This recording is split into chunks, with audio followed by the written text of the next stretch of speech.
عزیزانو دا پوزیشن دی، دا چې زمونږ نیستي ده، دا چې زمونږ خواري ده، دا چې زمونږ مسافري ده، دا چې زمونږ غلامي ده، د دې بله وجه نشته. د دې وجه دا ده چې زمونږ د وطن واک او اختیار زمونږ د کام نه دی.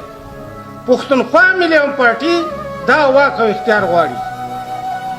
دا واک او اختیار دا کار که عزیزانو د یو سلو کسانو په شهادت کې دی شوی، من قسم دی که چارباغ ته تاسو ته راغلی.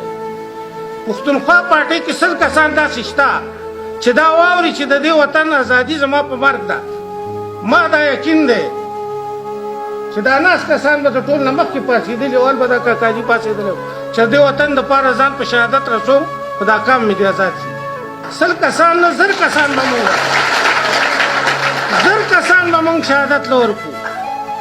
که د یو 50,000 کسانو په جیلونو تلو کې دی هم به دا کار مونږ کړی او تاسو ته نه راتلو. 15,000 کسان شته په پښتونخوا پارټۍ کې چې مونږ جیلونو له لاړ شو، 14 کاله جیل وکړو او تاسو له وطن ازاد. خو عزیزانو دا زمونږ په جیلونو په 15,000 کسانو په جیل باندې یوازې نه کېږي.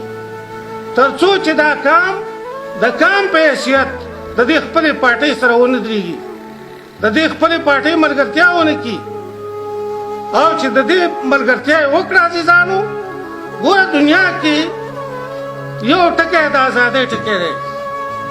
ازادي په ټولو مذاهبو کې، په ټولو دینونو کې، په ټولو قوانینو کې، په ټوله دنیا کې تر ټولو مقدس او تر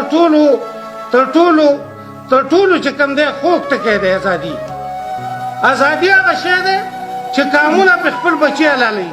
دا بنګالیانو چې د پاکستان نه ازادي واخسته 10 لکه بنګالیان حلال شو که نه شو حلال پاتې. ازادي تر ټولو مقدس ټکی دی او غلامي چې کوم دی دا تر ټولو د نفرت وړ ټکی دی په دنیا کې. موږ دا وخت په بدقسمتۍ نه غلامي راته پاتې ده، دا غلامي ختمول غواړي.